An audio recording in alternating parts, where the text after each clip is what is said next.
إن الحمد لله نحمده ونستعينه ونستغفره ونعوذ بالله من شرور أنفسنا وسيئات أعمالنا من يهده الله فلا مضل له ومن يضلل فلا هادي له وأشهد أن لا إله إلا الله وحده لا شريك له وأشهد أن محمدا عبده ورسوله يا أيها الذين آمنوا اتقوا الله حق تقاته ولا تموتن إلا وأنتم مسلمون يا أيها الناس اتقوا ربكم الذي خلقكم من نفس واحدة وخلق منها زوجها وبث منهما رجالا كثيرا ونساء واتقوا الله الذي تساءلون به والأرحام إن الله كان عليكم رقيبا يا أيها الذين آمنوا اتقوا الله وقولوا قولا سديدا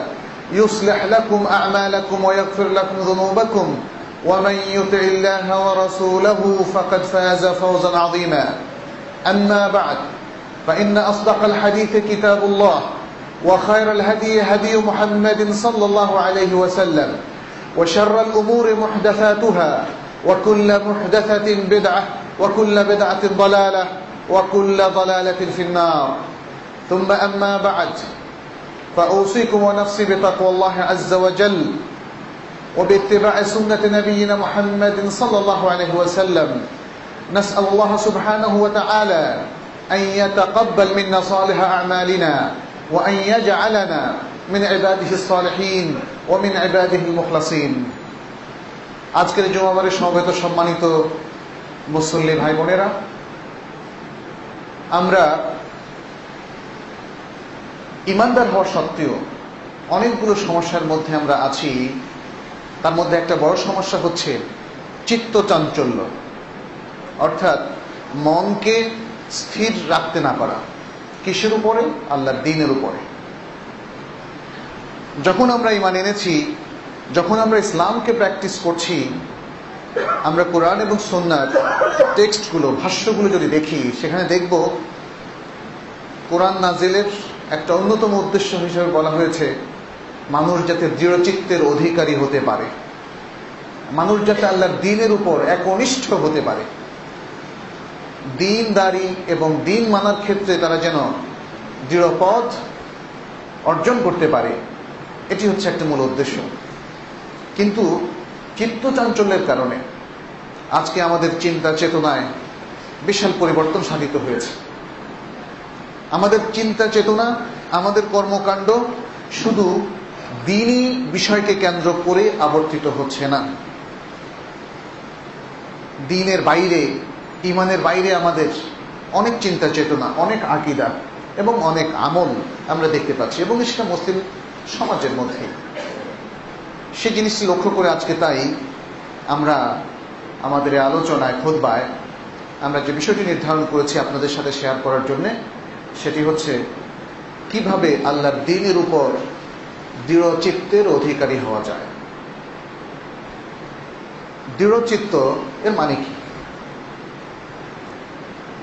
দৃঢ় মনের অধিকারী হওয়া, দৃঢ় অন্তরের অধিকারী হওয়া, অর্থাৎ আল্লাহ আমাদেরকে যে মন এবং অন্তর এবং যে চিত্ত দান করেছেন তার মধ্যে একটা দৃঢ়তা নিয়ে আসা। কিসের ব্যাপারে? যে আকীদা আমরা পোষণ করি, যে ঈমান আমরা পোষণ করি, যে চিন্তা চেতনা এবং আদর্শ আমরা লালন করি, এবং যে কর্মকাণ্ডের মধ্যে আমরা নিজেদেরকে নিয়োজিত রাখি, সেখানে দৃঢ়চিত্ত অর্জন করা। আজকের বর্তমান সামাজিক প্রেক্ষাপটে যেখানে আমরা দেখি বহু ফিতনা, বহু চিন্তা ভাবনা এবং বহু আদর্শ, বহু মতবাদের সয়লাব, এবং এই সয়লাবটা মুসলিম কমিউনিটিগুলোতে, সোসাইটিতেও প্রচুরভাবে এর আগমন ঘটেছে। আমাদের তরুণ প্রজন্ম থেকে আরম্ভ করে এমনকি বয়স্করাও তার দ্বারা আক্রান্ত হয়েছেন। এই ফিতনার সময়ে দ্বীনের মৌলিক যে বিশ্বাসগুলো, মৌলিক যে আকীদা, তার উপর দৃঢ়পথ থাকা খুব কঠিন। ফলে আমাদের আজকের প্রেক্ষাপটে জানা উচিত একজন মুসলিম হিসাবে কিভাবে আমি দ্বীনের মৌলিক বিষয়গুলোর উপরে দৃঢ়পদ থাকতে পারি, দৃঢ়চিত্তের অধিকারী হতে পারি। আমরা আরো লক্ষ্য করি যে আমাদের সমাজে এই মুসলিমদের মধ্যেই এমন কিছু বক্তব্য আসছে, এমন কিছু কর্মকাণ্ড আসছে, যার কারণে আমাদের পূর্ববর্তী আলেমরা যদি তারা থাকতেন, তাদের সমাজে যেভাবে তারা বক্তব্য দিয়েছিলেন, তাতে তারা সহজেই বলতেন এটা হচ্ছে রিদ্দাত, মুরতাদ হয়ে যাওয়া, রিদ্দাত, দিন থেকে সরে যাওয়া, দিনের আদর্শ থেকে সরে গিয়ে দিনের গণ্ডির বাইরে চলে যাওয়া। যখন কেউ নবী সাল্লাল্লাহু আলাইহি সাল্লামের রিসালাতের ব্যাপারে সংশয় প্রকাশ করে, কিন্তু নবী সাল্লাল্লাহু আলাইহি সাল্লামের অবমাননা করে, কিংবা ইসলামের কোনো বিষয়ে সংশয় প্রকাশ করে, কোরআনের কোনো আয়াতের বক্তব্যের সাথে দ্বিমত পোষণ করে, কিংবা হাদিসকে অথবা সহিহ হাদিসকে অস্বীকার করে, এগুলো কিন্তু ছোটখাটো বিষয় নয়। দুর্ভাগ্য, মুসলিম সমাজে আজকে এগুলোর বিরুদ্ধে কথা বললেও আর কোনো প্রতিবাদ হয় না। মানুষ এগুলোকে সাধারণ মনে করে নিয়েছে, অভ্যস্ত হয়ে গিয়েছে। রিদ্দাতের যে বক্তব্যগুলো, মুরতাদ হয়ে যাওয়ার যে অনেক বক্তব্য আছে, এগুলোতে মুসলিম সমাজ অনেক অভ্যস্ত হয়ে যাওয়ার কারণে এই কাণ্ডগুলো ঘটছে। এমনকি অত্যন্ত সাধারণ মানুষও অনেক সময় দেখা যায় কিছু কিছু বক্তব্য পেশ করছেন যাতে তার ঈমান আর থাকে না। এই অবস্থায় দৃঢ়পদ থাকা, দৃঢ়চিত্তের অধিকারী হওয়া আরো কঠিন হয়ে পড়েছে। কারণ ফিতনা ফাসাদ এর দরজাগুলো অনেক বেশি ওপেন হয়ে গিয়েছে। দ্বীনের বিরুদ্ধে যাওয়ার মতো প্রবণতা মানুষের মধ্যে বাড়ছে এবং শিক্ষিতদের মধ্যে সেটা আরো বেশি বাড়ছে। ফলে এই শিক্ষিত মুসলিমদেরকে এখন জানতে হবে কিভাবে দৃঢ়চিত্তের অধিকারী হওয়া যায়, আল্লাহর দ্বীনের উপর কিভাবে দৃঢ়তা অর্জন করা যায়, সেই পয়েন্টগুলো, সেই বিষয়গুলো আমাদেরকে জানতে হবে। আরেকটা বিষয়, আমরা বলেছি দৃঢ়চিত্ত মানে দৃঢ় মন এবং দৃঢ় অন্তরের অধিকারী হওয়া। চিত্ত বা মন, এটার আরবি প্রতিশব্দ হচ্ছে কাল্ব। কাল্ব, যেটাকে আমরা বাংলায় বলি কলব, শব্দটা আসলে কাল্ব। কাল্ব মানে হচ্ছে পরিবর্তন হওয়া। যেহেতু অন্তর মানুষের সদা পরিবর্তনশীল, তার চিন্তা চেতনা পরিবর্তন হয়, তার সিদ্ধান্ত পরিবর্তন হয়, এজন্যই কাল্বকে কাল্ব বলা হয়েছে। এ প্রসঙ্গে আমরা রাসূল সাল্লাল্লাহু আলাইহি ওয়াসাল্লামের দুটো হাদিস দেখি। একটা হাদিস হচ্ছে ইমাম আহমদ এবং হাকিম বর্ণনা করেছেন এবং এটা সিলসিলাতুল আহাদিস আস-সাহিহার মধ্যেও আছে। সেটি হচ্ছে রাসূল সাল্লাল্লাহু আলাইহি ওয়াসাল্লাম বলেছেন, লাকালবু ইবনে আদম আশাদ্দু ইনকিলাবান মিনাল কিদরি ইযা ইজতামাআত গালিয়ান। তিনি বলেছেন, বড় ডেকচিতে যখন পানি রেখে ফুটানো হয়, সে ফুটন্ত পানিটা এক জায়গায় থাকে না, সেটা অনবরত পরিবর্তনশীল। রাসূল সাল্লাল্লাহু আলাইহি ওয়াসাল্লাম বলছেন, এই ফুটন্ত পানির পরিবর্তনশীলতার চাইতেও বনি আদমের অন্তর আরো বেশি পরিবর্তনশীল। এটা একটা হাদিস। আর আরেকটা হাদিসে রাসূল সাল্লাল্লাহু আলাইহি ওয়াসাল্লাম বলেছেন, এটাও ইমাম আহমদ সহিহ সনদে বর্ণনা করেছেন, ইন্নামা সুম্মিয়াল কালবু মিন তাকাল্লুবিহি। কালবকে কালব বলা হয় আরবিতে এজন্য যে এটা খুব পরিবর্তনশীল।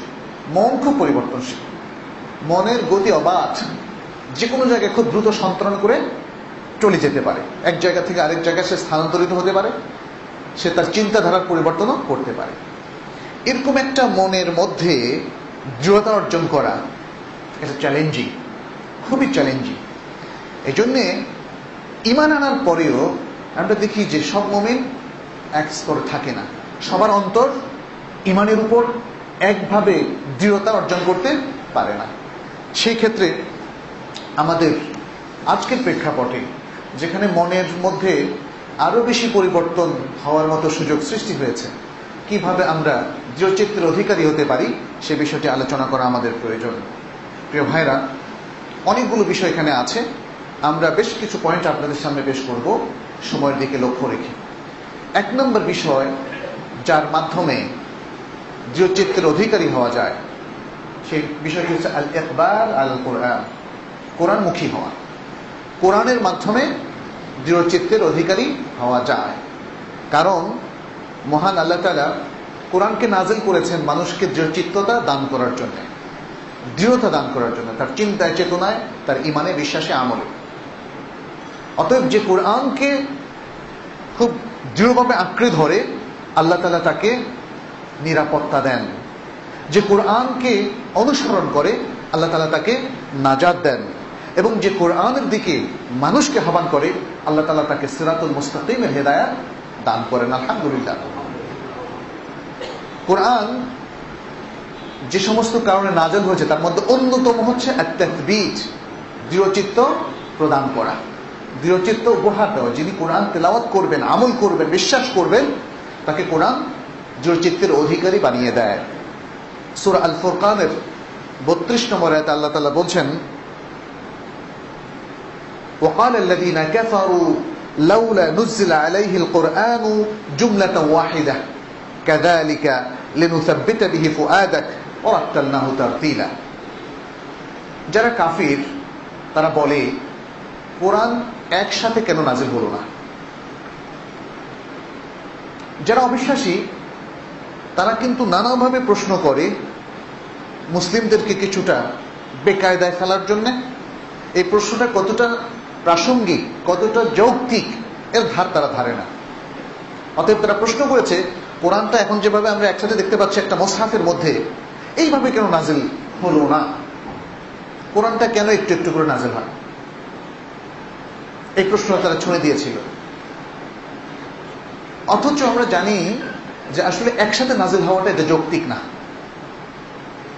একসাথে কি আপনি জীবনে সব খাবার খেয়ে ফেলতে পারবেন? একসাথে কি জীবনে সব পড়া পড়ে ফেলতে পারবেন? একসাথে কি ঔষধের সব ডোজটা, যেমন অ্যান্টিবায়োটিক কিংবা যে কোনো অসুখের জন্য যে ডোজটা আমরা নেই, সবগুলো একসাথে দিতে পারবেন? তাহলে একসাথে কোরআনের প্রশ্ন আসছে কেন? কোরআন নাজিল হবে একটা পরিবেশ তৈরি করে, মানুষের নিডের আলোকে, সিচুয়েশন অনুযায়ী, যাতে মানুষ ধীরে ধীরে কোরআনকে বুঝতে পারে, অ্যাবজর্ব করতে পারে এবং কোরআনের মাধ্যমে তাদের মানসিক এবং জীবনের বাস্তব ক্ষেত্রে সকল প্রয়োজনকে সে ফুলফিল করতে পারে। আল্লাহ তাআলা সেভাবে কোরআনকে নাজিল করেছেন বলেই আজও মানুষ কোরআনে, কোটি কোটি মানুষ বিশ্বাসী, মানুষ জানে এর মধ্যে মহাসত্য আছে। যাই হোক, তাহলে এই প্রশ্নটা যৌক্তিক না, তারপরেও তারা এই প্রশ্নটা করেছে। আল্লাহ বলছেন কাযালিকা লিনুসাব্বিতা বিহি ফুআদাক, এইভাবে নাযিল করা হয়েছে যাতে করে তোমার অন্তরকে আমরা দৃঢ়চিত্ততা প্রদান করি, তাসবীত তোমার অন্তরের মধ্যে আমরা গেঁথে দিতে পারি। এই জন্যে কোরআনটা এইভাবে বিভিন্ন সময়ে ধীরে ধীরে নাযিল হয়েছে। তাহলে কোরআনটা একটা কোরআনের অন্যতম কাজ হচ্ছে মানুষের মধ্যে দৃঢ়তা প্রদান করা, তার আদর্শে দৃঢ়তা প্রদান করা, তার আকীদায় দৃঢ়তা প্রদান করা, তার আমলের মধ্যে, বিশ্বাসের মধ্যে দৃঢ়তা প্রদান করা। প্রশ্ন আসে, আরো কি ব্যাখ্যা করে বলতে পারবেন যে কিভাবে তাহলে এই দৃঢ়তার সোর্স অথবা উৎস গ্রন্থে পরিণত হলো কোরআন? সহজে আমরা বলবো, এক নম্বর কারণ হচ্ছে কারণ কোরআন ঈমানকে প্রডিউস করে। কোরআন ঈমান প্রডিউস করে, উৎপাদন করে। কোরআন পড়বেন, ঈমান বাড়বে। ওয়া ইযা তুলিয়াত আলাইহিম আয়াতুহু যাদাতহুম ঈমানা, যখন কোরআনের আয়াত তাদের কাছে তেলাওয়াত করা হয় তাদের ঈমান বেড়ে যায়। তাহলে কি কোরআন তেলাওয়াত, কোরআনের অর্থ বোঝা, কোরআন অনুযায়ী আমল করা ঈমানকে প্রডিউস করে, ঈমানকে বৃদ্ধি করে। এবং আল্লাহর সাথে সম্পর্ক স্থাপনের মধ্য দিয়ে কোরআন মানুষের হৃদয়ের পরিশুদ্ধতা নিয়ে আসে, মানুষের তাজকিয়াতুন নাফস, অন্তরের পরিশুদ্ধতা আনয়ন করে। আচ্ছা, দ্বিতীয় কারণ হচ্ছে যে কোরআন মানুষের অন্তরকে ঠান্ডা করে। আলা বিযিকরিল্লাহি তাতমাইন্নুল কুলুব, জেনে রাখো আল্লাহর যিকিরের মধ্য দিয়ে মানুষের অন্তরে প্রশান্তি আসে। আফদালুদ যিকির হচ্ছে আল কোরআন, সবচেয়ে উত্তম যিকির হচ্ছে আল কোরআন। আপনি যখন অস্থিরতা ফিল করেন, আপনি কোরআন তেলাওয়াত করবেন, তাহলে দেখবেন যে অন্তরে একটা প্রশান্তি আসে। এটা কোরআনের মর্যাদা। এটা যদি অর্থ নাও বুঝেন তবুও এই প্রশান্তিটা আসে। আর যদি অর্থ বুঝেন তাহলে প্রশান্তি আরো অনেক বেশি বেড়ে যায়। অতএব কোরআন তেলাওয়াতের মধ্য দিয়ে মানুষ আসলে যে কোনো বিপদে যে কোনো সময় যদি সে তেলাওয়াত শুরু করে, দেখবেন যে একটা সুন্দর প্রশান্তির একটা ছায়া আপনার মনে রেখাপাত করেছে। কোরআন মানুষকে দৃঢ়চিত্ততা প্রদান করে, কারণ জীবনের সঠিক মূল্যবোধ এবং জীবনের সঠিক যে কনসেপ্ট সেটা কোরআন আমাদেরকে প্রদান করে। কোরআনের মধ্য দিয়ে জীবনের সঠিক মূল্যবোধ, জীবনের বাস্তব দিগদর্শন এবং দৃষ্টিভঙ্গি, সঠিক দৃষ্টিভঙ্গি পোষণ করার সুযোগ আমরা লাভ করেছি। ফলে কোরআনিক এই সঠিক দৃষ্টিভঙ্গির সাথে আমরা মানব সৃষ্ট যে মতবাদ, যে আদর্শ অথবা যে জীবন দর্শন আছে সেগুলো কম্পেয়ার করলে মানুষের সৃষ্ট এই সমস্ত কিছুর অসারতা আমাদের সামনে স্পষ্ট হয়। যখন মানুষের সৃষ্ট সবকিছু অসার প্রমাণিত হয়, তখন স্রষ্টার দেওয়া এই আদর্শ যে চিরন্তন, সে দৃঢ় বিশ্বাস আমরা অর্জন করি। এইভাবে কোরআন নানাভাবে আমাদেরকে সমৃদ্ধ করে। এবং কোরআন যে সমস্ত সংশয়ের মুখোমুখি আজকাল আমরা সমাজে হচ্ছি, কারণ এই সমাজে তো বহু ক্ষেত্রে নাস্তিকতাও প্রসার লাভ করেছে, ফলে সেই ধরনের প্রশ্নের মুখোমুখি আমাদেরকে হতে হয়। কোরআন তার উত্তর দিয়ে আমাদেরকে দৃঢ় চিত্ত অর্জন করতে সহযোগিতা করেছে। যেমন আমরা সূরা ইয়াসিনের ৭৮ এবং ৭৯ নম্বর আয়াতে দেখি আল্লাহ তাআলা বলছেন, وَضَرَبَ لَنَا مَثَلًا وَنَسِيَ خَلْقَهُ قَالَ مَنْ يُحْيِي الْعِظَامَ وَهِيَ رَمِيمٌ قُلْ يُحْيِيهَا الَّذِي أَنشَأَهَا أَوَّلَ مَرَّةٍ وَهُوَ بِكُلِّ خَلْقٍ عَلِيمٌ। সে একটা উদাহরণ দেয় আমাদের কাছে এবং তার নিজের সৃষ্টির কথাই সে ভুলে যায়। সাধারণত যারা আল্লাহতে বিশ্বাস করে না, তারা কিন্তু একের পর এক প্রশ্ন করে মানুষকে অস্থির করতে চায়। নিজের অরিজিনালিটি অনেক কিছুই তারা ভুলে যায়।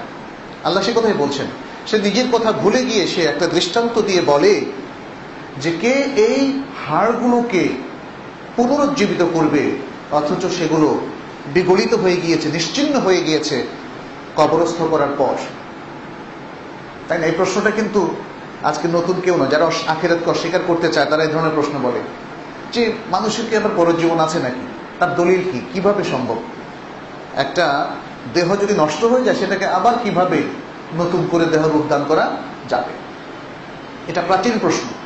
আল্লাহ বলছেন, কুল, তুমি বলে দাও, ইউহয়িহাল্লাযী, ওই সত্তা তাকে আবার পুনর্জীবিত করবে যিনি প্রথমবার তাকে সৃষ্টি করেছেন,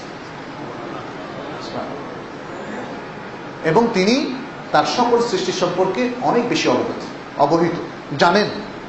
ফলে এইভাবে কোরআন আমাদের মধ্যে যত ধরনের সংশয়, যত ধরনের হতাশা, আধুনিক সমাজের যত প্রশ্ন আসে সবগুলোর উত্তর কোরআন দিতে পারে। এবং দিয়ে কোরআন আমাদের ঈমানকে বৃদ্ধি করে, আমাদের মধ্যে স্টিডফাস্টনেস অথবা আমাদের মধ্যে একটা দৃঢ়চিত্ত আনয়ন করে। দ্বিতীয় যে বিষয়টা দৃঢ়চিত্ত হওয়ার জন্যে, চিন্তা চেতনা সবকিছুতে দৃঢ়তা অর্জন করার জন্য আমাদের জন্য সহায়ক, সেটি হচ্ছে আল ইলতিজাম বিশারঈল্লাহ ওয়াল আমালুস সালেহ। আল্লাহর শরীয়তকে দৃঢ়ভাবে আঁকড়ে ধরা, আল্লাহর শরীয়তকে দৃঢ়ভাবে আঁকড়ে ধরা এবং আমলে সালেহ করা। শরীয়তকে ফলো করাটাই হচ্ছে আমলে সালেহ, আর আমলে সালেহটাই হচ্ছে আসলে শরীয়তকে ফলো করা। তারপর আমরা জিনিসটা ক্লিয়ার করলাম যে আপনি ভালো ভালো কাজ করার মাধ্যমে শরীয়তকে মানবেন, তথা শরীয়ত তো ভালো কথাই বলেছে, মানার কথাই বলেছে। শরীয়ত আমাদেরকে দিক নির্দেশনা দিয়েছে কিভাবে ভালো মানুষ হওয়া যায়, জীবনের প্রত্যেক ক্ষেত্রে আল্লাহর হক কিভাবে রক্ষা করা যায় এবং বান্দার হক কিভাবে রক্ষা করা যায়। শরীয়ত তো সে কথাই বলেছে, এর বাইরে তার কোনো শরীয়ত নেই। আল্লাহর হক এবং বান্দার হকের বাইরে আমাদের কোনো কাজও নেই। আমি নিজের জন্য যা করছি এটাও আমার অধিকারের মধ্যে পড়ে।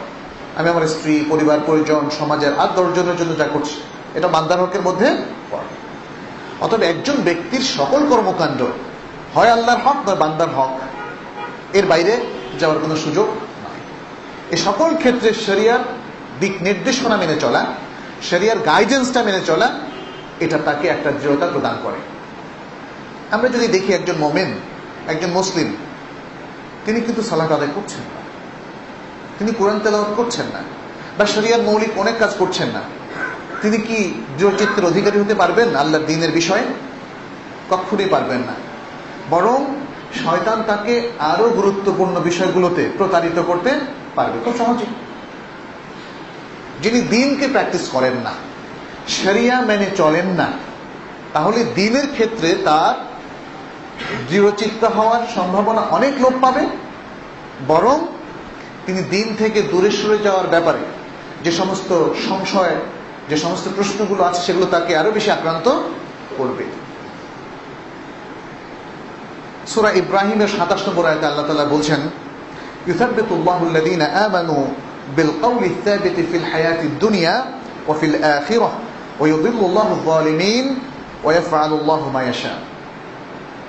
আল্লাহ দুনিয়ার জীবনে এবং আখিরাতে যারা ঈমান এনেছে তাদেরকে দৃঢ় কথার উপর অবিচল রাখবেন, তাদেরকে দৃঢ় কথার উপরে অবিচল রাখবেন। তাহলে দুটো জিনিস পেলাম আমরা এখানে। আল্লাহ তাআলা মুমিনদেরকে দুনিয়ার জীবনে অবিচল রাখবেন আর আখিরাতেও অবিচল রাখবেন। কাতাদা রাহিমাহুল্লাহ একজন প্রখ্যাত স্কলার ছিলেন, তিনি বলেছেন দুনিয়ার জীবনে অবিচল রাখার অর্থ হচ্ছে দুনিয়ায় কল্যাণমূলক কাজে অংশগ্রহণ করা এবং আমলে সালেহ করা। আল্লাহ তাআলা এই মুমিনদের মধ্য থেকে যাদেরকে কল্যাণের কাজে এবং আমলে সালেহের তৌফিক দান করবেন, তার মানে হচ্ছে তাকে দৃঢ়তা দান করলেন কিসের ব্যাপারে? দুনিয়ার জীবনে। আর আখিরাতে এই তাসবিত বা সাবাত, দৃঢ়তা দেওয়া হলো তাদেরকে যারা প্রশ্নের উত্তরগুলো সঠিকভাবে দিতে পারবে। আল্লাহ বলছেন ইমানদারদেরকে তিনি আখিরাতেও দৃঢ়তা দান করবেন। এই দৃঢ়তা কিসের? তারা কনফিডেন্টলি যে প্রশ্নগুলো কবরে তাকে করা হবে সেগুলোর উত্তর দিতে পারবে। মান রব্বুকা, কে তোমার রব? মা দীনুকা, কি তোমার দিন? মান নবিয়ুকা, কে তোমার নবী? এই প্রশ্নগুলো প্রত্যেক মানুষকেই করা হবে, মুসলিমদেরকেও করা হবে, বড় বড় স্কলারদেরকেও করা হবে। এদের মধ্যে যারা ইমানদার, ইমানের উপর ছিল, আকীদার উপর ছিল, সহিহ আমলের উপর ছিল, তারা যদি তার উপরে মৃত্যুবরণ করে, তারা খুব কনফিডেন্টলি এর উত্তর দিতে পারবে। মান রব্বুকা, রব্বি আল্লাহ। মা দীনুকা, দীনি আল ইসলাম। মান নবিয়ুকা, নবিয়্যি মুহাম্মাদুন সাল্লাল্লাহু আলাইহি সাল্লাম। আপনাদের চিন্তা করার কোনো দরকার নেই যে কোন ভাষায় উত্তর দেব, এটাকে কিভাবে আরবিতে রূপান্তরিত করব, সেটা আল্লাহ তাআলাই তৌফিক দিবেন। আল্লাহ তাআলার চিন্তা হচ্ছে সেটা তিনি বান্দাকে তার মুখে কোন ভাষা দিবেন, আরবি থাকবে না অন্য কোনো ভাষা। কিন্তু ঈমানটাকে নিশ্চিত করা গেলে তখনই কনফিডেন্টলি এই প্রশ্নের উত্তর দেওয়া যাবে। এটাই হচ্ছে আখিরাতে দৃঢ়তা দানের ব্যাখ্যা। অতএব মহান আল্লাহ তাআলা আমাদেরকে দুনিয়ার জীবনে এবং আখিরাতের জীবনে ওয়াদা করেছেন তাসবিতের, যদি আমরা ঈমানের পথে চলি। ঈমানের পথে চলার অর্থ হচ্ছে শরিয়ত মোতাবেক চলা, কল্যাণের কাজে চলা। কারণ ইসলামের দৃষ্টিতে কোরআন এবং সুন্নাহ যেইগুলোকে কল্যাণ সাব্যস্ত করেছে সেটাই হচ্ছে কল্যাণ, আর শরিয়াটা হচ্ছে কোরআন এবং সুন্নাহ যা বলেছে সেটাই হচ্ছে শরিয়া। শরিয়া কিন্তু কোরআন সুন্নাহকে বাদ দিয়ে কোনো কিছু নয়। তৃতীয় যে বিষয়টি যার মাধ্যমে আমরা আল্লাহর দ্বীনের ক্ষেত্রে দৃঢ়চিত্তের অধিকারী হতে পারি, সেটি হচ্ছে নবী আম্বিয়াদের জীবন সম্পর্কে জানা এবং সেটা নিয়ে চিন্তা ভাবনা করা। আমরা দেখেছি আল কোরআনের মধ্যে মহান আল্লাহ তাআলা অনেক নবীদের ঘটনা বর্ণনা করেছেন। এটা কি গল্প, শুধু কাহিনী? ছোট বাচ্চাকে আমরা গল্প শোনাই ঘুম পাড়ানোর জন্য, মজা দেওয়ার জন্য। এটা কি সেই মজা দেওয়ার জন্য করা হয়েছে? সূরা হুদের 120 নম্বর আয়াতে আল্লাহ তাআলা বলছেন, ওয়া কুল্লান নাকুসসু আলাইকা মিন আনবাইর রুসুল মা নুসাব্বিতু বিহি ফুআদাক ওয়া জাআকা ফি হাযিহিল হক ওয়া মাউইযাতুন ওয়া যিকরা লিল মুমিনিন। এখানে বলে দিয়েছেন কেন তিনি এগুলো উল্লেখ করলেন। তোমার কাছে নবী রাসূলদের এই ঘটনাগুলো আমি বর্ণনা করলাম, আল্লাহ বলছেন। এগুলো আমি এই কাহিনীগুলো বর্ণনা করলাম তার দ্বারা তোমার অন্তরকে দৃঢ়তা দেওয়ার জন্য। কারণ তুমি দিন প্রচার করতে গিয়ে, দিন মানতে গিয়ে অনেক সমস্যা ফেস করছো এবং করবে। অনেক জুলুম নির্যাতন আসবে, তোমাকে হত্যার ষড়যন্ত্র হবে, তোমাকে নিশ্চিহ্ন করে দেওয়ার ষড়যন্ত্র হবে, তোমাকে কষ্ট দেওয়া হবে, তোমার অনুসারীদের কষ্ট দেওয়া হবে। সেই সমস্ত ফিতনায়, পরীক্ষায় পড়ার পর ঈমান রক্ষা করা বড় কঠিন হবে। এ সময় অন্তরের দৃঢ়তা প্রয়োজন, আদর্শের উপর অটল অবিচল থাকা প্রয়োজন, এবং অন্তরের দৃঢ়তা ছাড়া এটা সম্ভব নয়। এই জন্য নবী রাসূলদের ঘটনা তোমার কাছে বিবৃত করছি, যাতে তোমার হৃদয়কে দৃঢ়তা দিতে পারি, শক্তিশালী করতে পারি, যাতে সে হৃদয় কখনোই সত্য পথ থেকে এক চুল পরিমাণও সরে না যায়। এবং সেটা আমরা দেখেছি। আবু তালেব যখন রাসূলুল্লাহ সাল্লাল্লাহু আলাইহি ওয়াসাল্লামের কাছে প্রস্তাব নিয়ে আসলো, কাফেরদের, কুরাইশদের সেই প্রস্তাবটা, তারা নানা প্রস্তাব দিয়েছিল যে তুমি যদি চাও বাদশা বানিয়ে দেব, আমাদের সাথে চুক্তি করো, অথবা মক্কার সবচেয়ে সম্পদশালী লোকে পরিণত করব, অথবা সবচেয়ে সুন্দরী নারীকে বিবাহ দিব, কোনটা চাও বলো। কিন্তু রাসূল সাল্লাল্লাহু আলাইহি ওয়াসাল্লাম সাবলীলভাবে, দৃঢ়তার সাথে, সুন্দরভাবে বললেন যে তারা যদি আমার ডান হাতে সূর্য এবং বাম হাতে চন্দ্র এনে দেয়, তবুও আমি আমার পথ থেকে একটুও টলব না।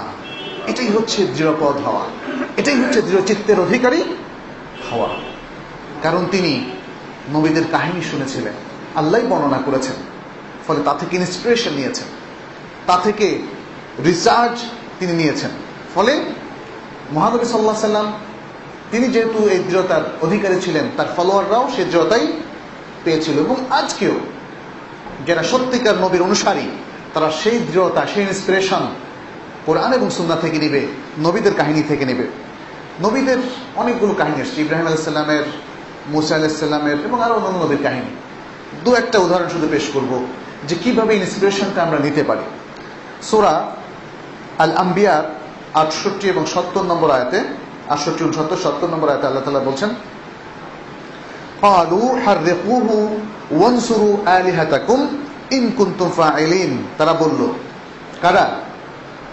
ইব্রাহিমের কওমের লোকেরা, যারা তাকে আগুনে জ্বালানোর সিদ্ধান্ত করেছিল, ষড়যন্ত্র করেছিল। তারা বলল, তাকে আগুনে পোড়াও, তাকে আগুনে পোড়াও। আগুনে পোড়ানো মুসলমানদের স্বভাব না, কিন্তু এটা কাদের? এটা ইব্রাহিম আলাইহিস সালামের সেই কওমের লোকদের যারা আল্লাহদ্রোহী ছিল। আগুনে পোড়ানো এটা উচিত নয়।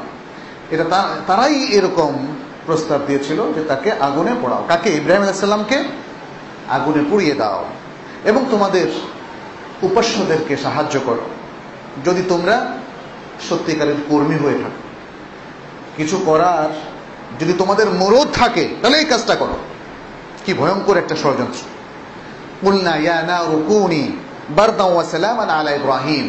আমি বললাম, হে আগুন, তুমি ঠান্ডা এবং প্রশান্তিদাতা হয়ে যাও ইব্রাহিমের জন্য।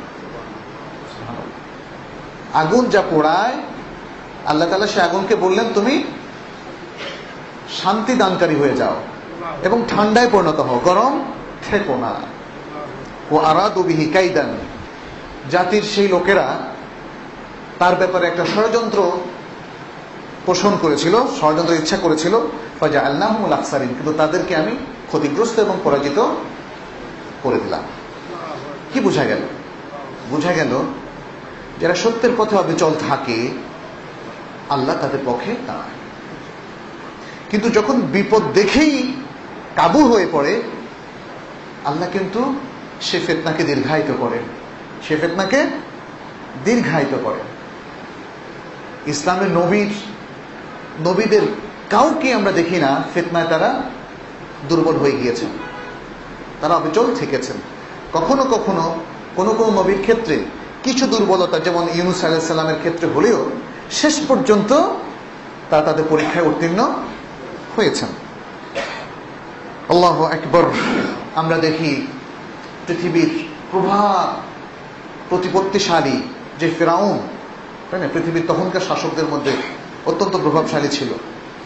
সেই প্রভাবশালী প্রতিপত্তিশালী বাদশার সামনে দাঁড়িয়েও মুসা আলাইহিস সালাম কিভাবে আল্লাহর পথে অবিচল ছিলেন, তার প্রতি আস্থায় কিভাবে অত্যন্ত শক্তিশালী ছিলেন, সেটা কিন্তু কোরআন আমাদেরকে বলছে সূরা শুআরা 61 এবং 62 নম্বর আয়াতে। ফালাম্মা তারা আল জামআন, যখন ফিরআউনের দল এবং মুসা আলাইহিস সালামের সাথীরা সামনাসামনি হয়ে গেল, ক্বালা আসহাবু মুসা, মুসা আলাইহিস সালামের দল বললেন, ইন্না লামুদরাকুন, আমরা তো ধরা পড়ে গেলাম।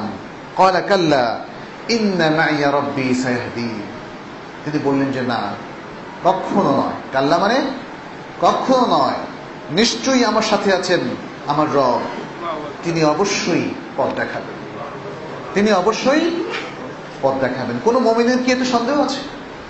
রবের ব্যাপারে কি কোনো সন্দেহ আছে? তিনি যে পথ দেখাবেন তাতে কি সন্দেহ আছে?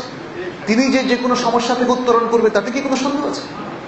অতএব এই দৃঢ়তা অর্জন করতে হবে মুসলিম জাতিকে, প্রত্যেক মুসলিমকে এই দৃঢ়তা অর্জন করতে হবে যে নিশ্চয়ই আমাদের রব আমাদের সাথে আছেন এবং তিনি পথ দেখাবেন, তিনি সমস্যা থেকে উদ্ধার করবেন, তিনি মুসিবত থেকে উদ্ধার করবেন।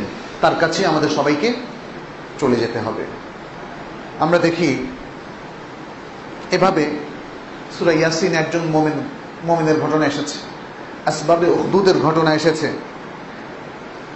মুসা আলাইহিস সালামের সাথে জাদুকরদের সেই ঘটনাটাও কিন্তু এখানে শিক্ষার বিষয় আছে, এবং জাদুকররা যারা ইসলাম গ্রহণ করেছে তারা কিভাবে দৃঢ়তা অর্জন করেছে সেটাও কিন্তু দেখার বিষয় আছে।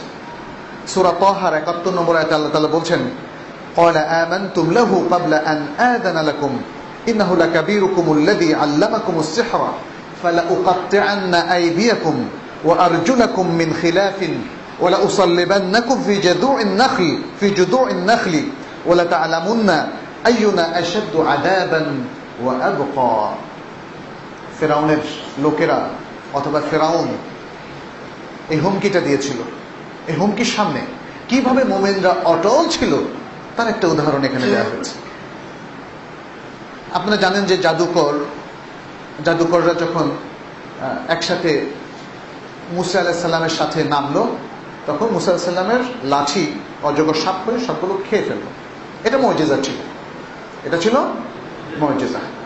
এটা দেখে জাদুকররা বুঝলো এটা জাদু না, মুসা আলাইহিস সালামের যে বিষয়টা এটা জাদু না, এটা মুজিজা, এটা আল্লাহর পক্ষ থেকে।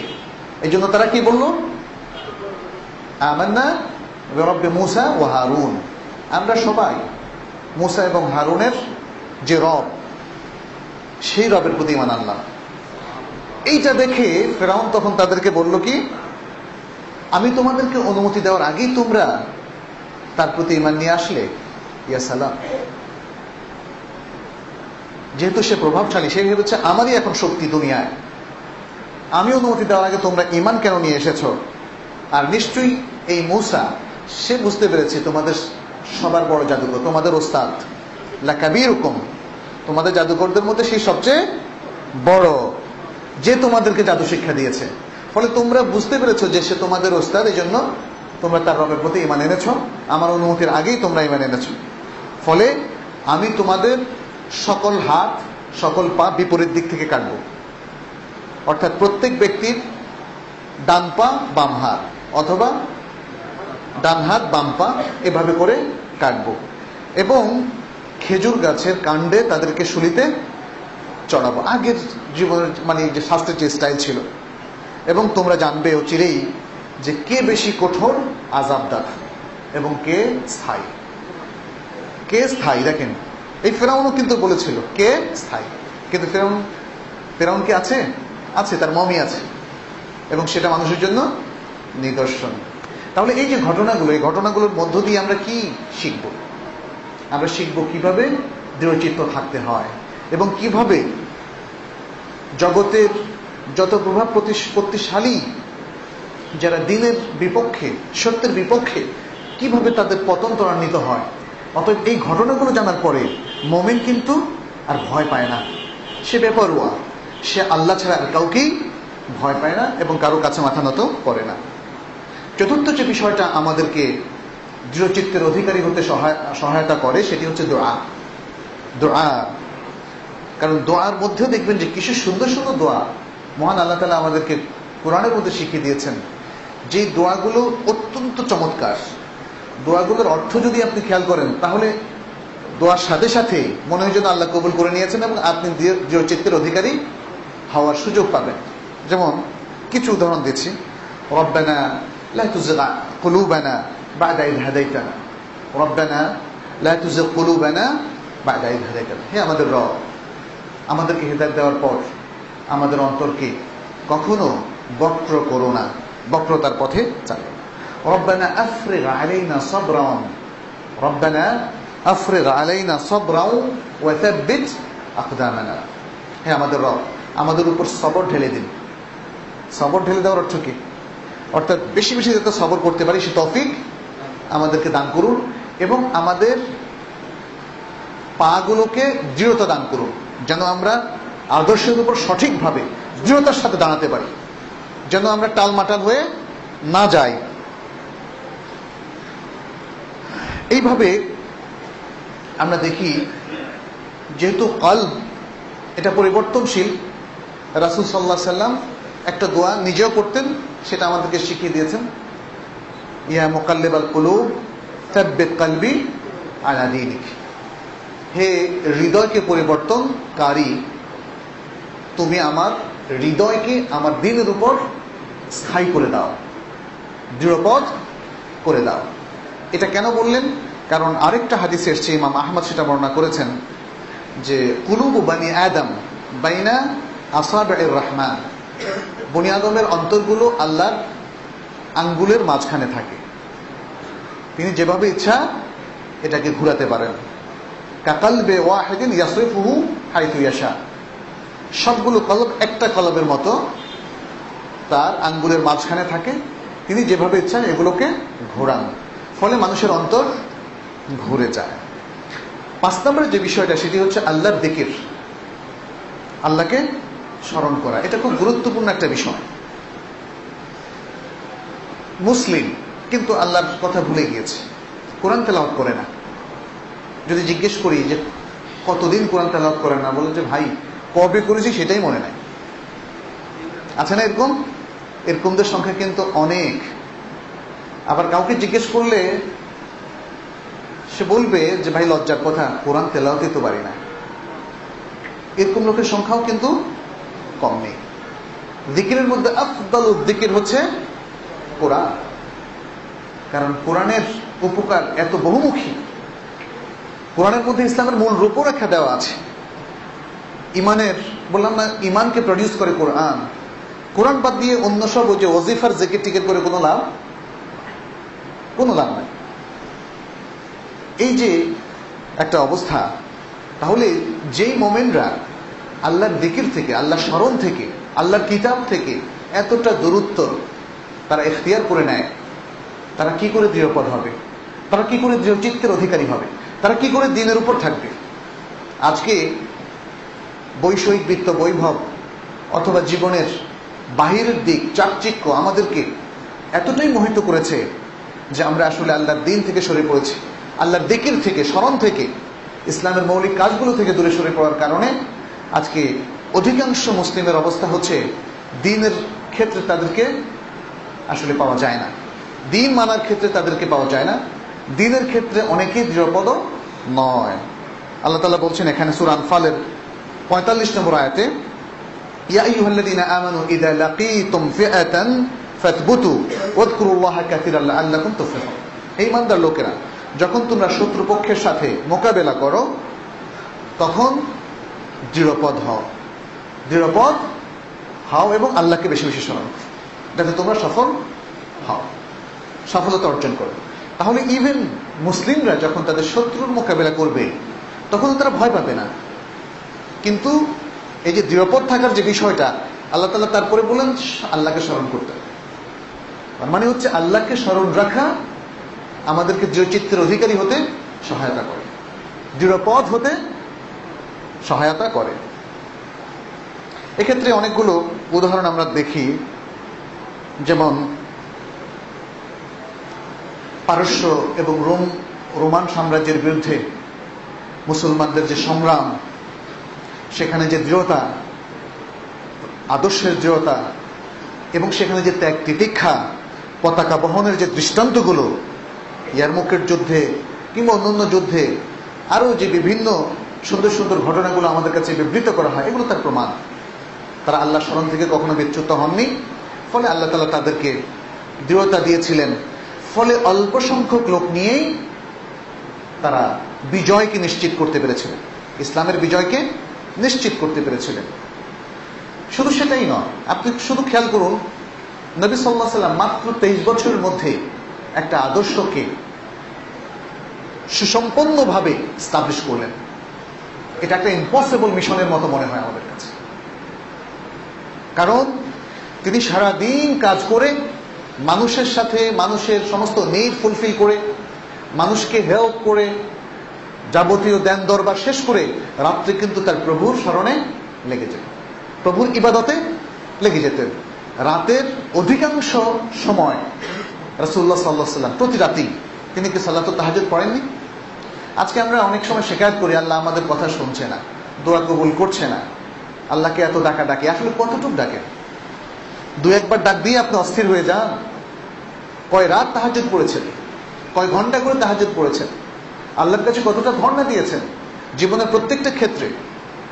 আপনার শুধু ইবাদত নয়, আপনার মুআমালাতের, ব্যবসা বাণিজ্য, অন্যদের সাথে আচরণ, আপনার পেশাগত দায়িত্ব পালন, অফিসে আদালতে আপনি কতটা ইসলামকে মেনে চলেছেন, আল্লাহর নির্দেশকে কতটা রক্ষা করেছেন,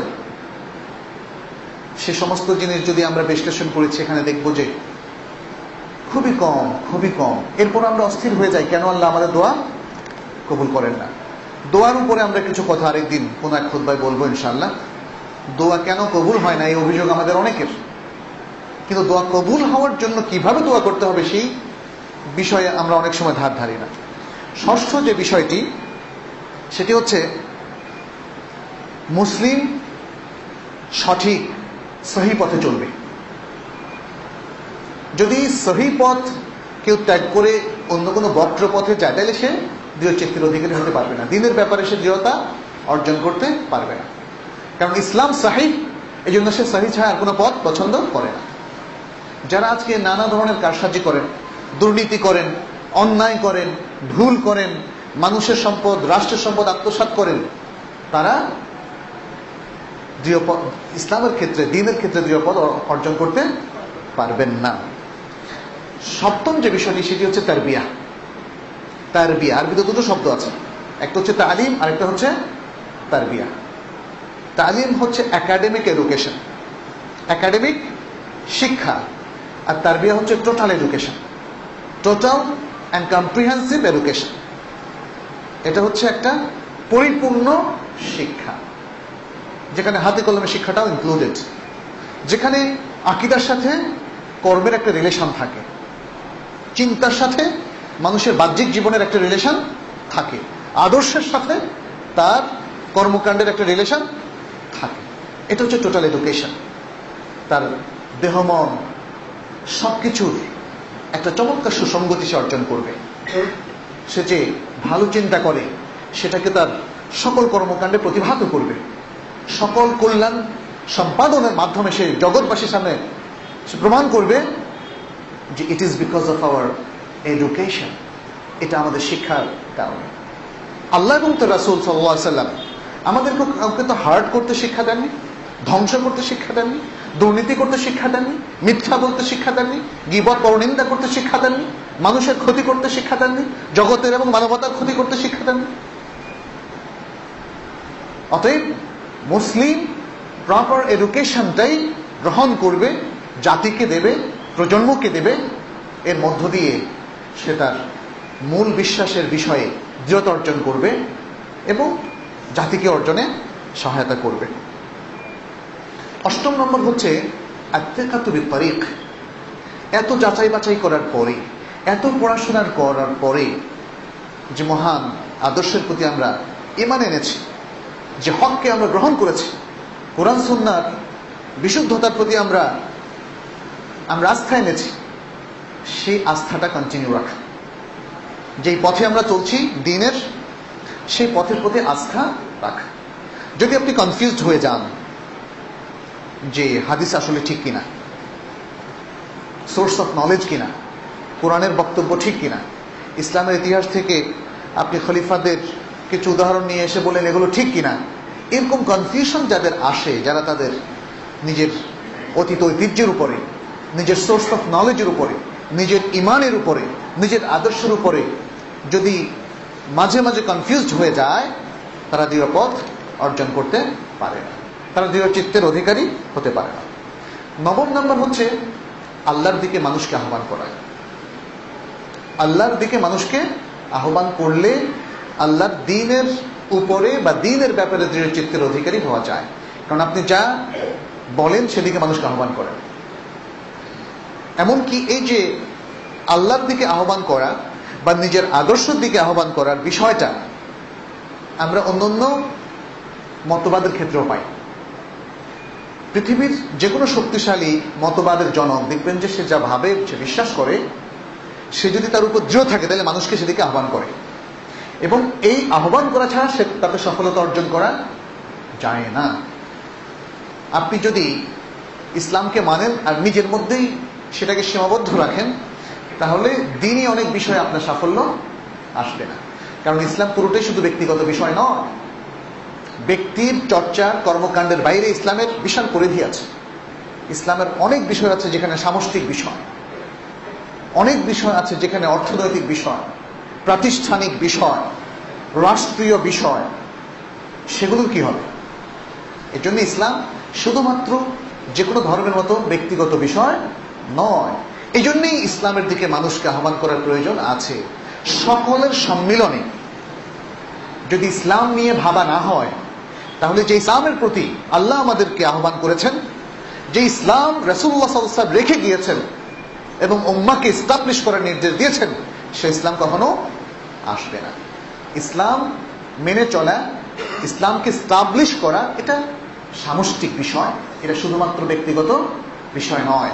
এই জন্যই দাওয়াত প্রয়োজন আছে। আর দাওয়াত দিলে আপনি যেদিকে আহ্বান করবেন সেদিকে আগে তো নিজেকে কনভিন্স হতে হবে। আপনি যা বিশ্বাস করেন না সেদিকে কি মানুষকে ডাকতে পারবেন? কেউ ডাকে না। বুদ্ধিহীন লোক ছাড়া কেউ ডাকে না। যে আদর্শকে আপনি ঘৃণা করেন সে আদর্শের দিকে আপনি কখনোই দাওয়াত দেবেন না। যে আদর্শকে আপনি ধারণ করেন, যার প্রতি আপনার প্রবল বিশ্বাস, শুধু সেদিকে আপনি মানুষকে আহ্বান করবেন। অতএব এভাবে দৃঢ়পদ অর্জন করা যায়। 10 নম্বর হচ্ছে দৃঢ়পদ অর্জন করার কিছু উপকরণ আছে।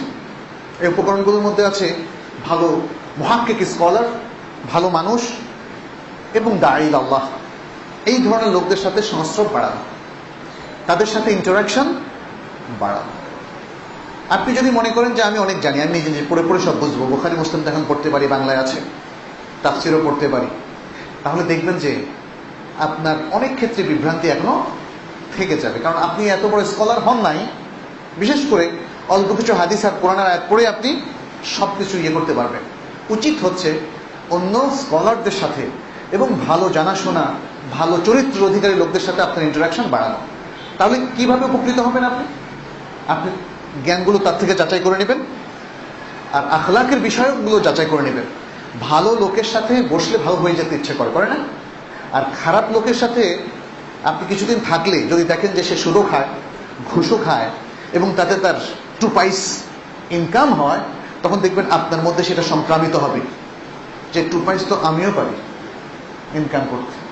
এভাবেই আমাকে বিশ্বাস করেন, ব্যক্তিগতভাবে অনেকে বলেছেন যে আমি সিদ্ধান্ত নিয়েছি জীবনে কোনোদিন ঘুষ খাবো না, কিন্তু ঘুষ খানেওয়ালা লোকদের সাথে থাকতে থাকতে সেই চক্র পড়ে মানে সব ধ্বংস হয়ে গেছে। এই জন্যে ভালো দৃঢ়পদ হওয়ার জন্যে সহযোগিতা দরকার উপকরণ থেকে। 11 নম্বর হচ্ছে আল্লাহর সাহায্যের উপর আস্থাশীল হওয়া। সে সাহায্য যতই বিলম্বিত হোক, আল্লাহর সাহায্য আসবেই। আল্লাহ আমাদেরকে বিপদ থেকে উদ্ধার করবেনই এবং ভবিষ্যৎ ইসলামের পক্ষে যাবে, এরকম দৃঢ় বিশ্বাস পোষণ করা। এই বিশ্বাসটা নবী আম্বিয়া কেরাম আলাইহিমুস সালাম তারা শিখিয়েছেন, রাসূলুল্লাহ সাল্লাল্লাহু আলাইহি ওয়াসাল্লাম এই বিশ্বাস শিখিয়েছেন।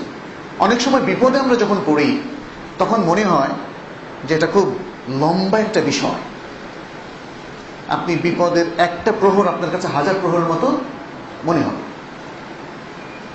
দুর্বল ইমানের লোকেরা তখন বিশ্বাস হারায়, তারা নিরাশ হয়ে যায়। কিন্তু যারা দৃঢ়পদ থাকে তারা কখনো নিরাশ হয় না। নিরাশ হওয়ার কোনো প্রয়োজন নাই। আমাদেরকে পরীক্ষার বিষয়টা যদি আল্লাহ প্রলম্বিত করতে চান, লম্বা করতে চান, সেটা আল্লাহর ইচ্ছা। আমাদের উচিত হচ্ছে সবর করা। আমাদের উচিত হচ্ছে সবর করা। ইসলামের প্রথম দিকে দেখুন, সে আলে ইয়াসের, আম্মার বিন ইয়াসের এবং তার পরিবারে, তার মা বাবাকে যেভাবে হত্যা করা হয়েছিল, কি নৃশংস। আল্লাহ রাসূল সাল্লাল্লাহু আলাইহি ওয়াসাল্লাম বলছিলেন, সবরান আলে ইয়াসের, হে ইয়াসেরের পরিবার, সবর করো, সবর করো, সবর। মুস্তাকবেল এবং ভবিষ্যৎ ইসলামের পক্ষেই জানে। যারা ইসলামে বিশ্বাস করেন তারা জানেন ইমাম মাহদী আসবে, তারা জানেন দুনিয়ায় শেষ নয়, আখিরাত তো আছে। অতএব সর্বশেষ ইসলামের পক্ষেই আল্লাহর ডিক্রি এবং নির্দেশ যাবে। দ্বাদশ বিষয়টি হচ্ছে বাতিলের হাকিকত জানা এবং বাতিল দ্বারা প্রতারিত না হওয়া, ভুল বিভ্রান্তি বিচ্যুতিমূলক জিনিস দ্বারা বিভ্রান্ত না হওয়া। এবং চতুর্দশ বিষয়টি হচ্ছে, মোট 15টা বিষয়। চতুর্দশ বিষয়টা হচ্ছে ভালো লোকের ওসিয়া। ভালো লোকের ওসিয়া। আপনি যখন ফিল করবেন যে আপনি নিরাশ হয়ে যাচ্ছেন মুসিবতের কারণে, ফিতনার কারণে, আপনি তখন ভালো লোকের পরামর্শ নেবেন। ভালো লোককে আপনার কাছে আহ্বান করবেন অথবা আপনি ভালো লোকের কাছে যাবেন। ইমাম আহমদ ইবনে হাম্বলের সুন্দর একটা ঘটনা দিয়ে এই পয়েন্টটা শেষ করব।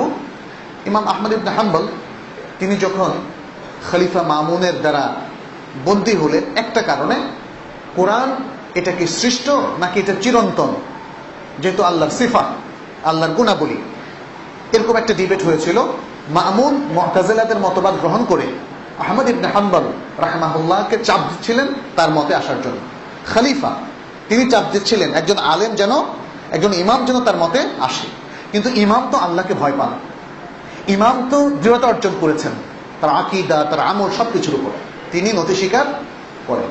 খলিফা তখন তাকে গ্রেপ্তার করে অনেক অত্যাচার করলো, সর্বশেষ ডিক্রি জারি করলো যে তাকে তার সামনে আনা হবে এবং তাকে হত্যা করবে। তো খলিফার সামনে যাওয়ার আগেই আবু জাফর আল আম্বারি, আরেকজন স্কলার, তিনি ভাবলেন যে যেহেতু খলিফা তো আর আমার কাছে, আহমদ ইবনে হাম্বল তো আর আমার কাছে আসতে পারবে না, আমি তার কাছে যাই, জেলে গিয়ে দেখা করব, তাকে নসিহত করব। এটা ইমাম যাহাবী সিয়ার গ্রন্থে উল্লেখ করেছে।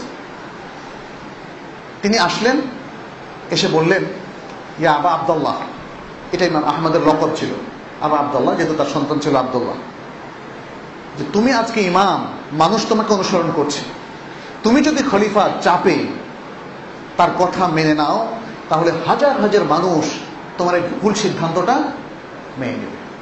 কিন্তু মনে রাখবে, খলিফা যদি তোমাকে ছেড়েও দেন তবুও তুমি মারা যাবে, আর তিনি যদি তোমাকে হত্যা করেন তাহলে তো মারা গেলে, মৃত্যুটা নতুন কিছু নয়, মৃত্যুটা নতুন কিছু নয়। অতএব আমি তোমাকে ওসিয়ত করছি, তুমি খলিফার মন্দ এবং ভুল সিদ্ধান্তে তুমি ইতিবাচক জবাব দেবে না। ইমাম আহমদ এটা শুনে কাঁদতে শুরু করলেন এবং বললেন যে আবার রিপিট করো। তিনি আবার বললেন, এরপর বললেন আবার রিপিট করো, আবার রিপিট করলেন। ইমাম আহমদ চার্জ নিচ্ছিলেন, তার মধ্যে যে ভয়ভীতি কিছুটা ছিল, শঙ্কা ছিল, সবটা চলে গেল। ইমানের চার্জ ফুল হয়ে গেল একজন ব্যক্তির ওসিয়তের মাধ্যমে। বিপদে মাথা নত করো না, সত্যের পথে অবিচল থাকো। এটাই হচ্ছে স্টিডফাস্টনেসের মূল কথা। সর্বশেষ আমরা বলবো, জান্নাতের যে নিয়ামত, জাহান্নামের যে আযাব, এগুলোকে স্মরণ করা, মৃত্যুকে স্মরণ করার মধ্য দিয়ে, যেহেতু এগুলো সত্য, জান্নাত সত্য না, জাহান্নাম সত্য না, সত্য যেহেতু, সেগুলোকে স্মরণ করে, মৃত্যুকে স্মরণ করে অবিচল রাখার বিষয়টিকে যদি আমরা অর্জন রাখতে পারি তাহলে আশা করা যায় আল্লাহ তাআলা আমাদেরকে অবিচল থাকার তৌফিক দান করবেন।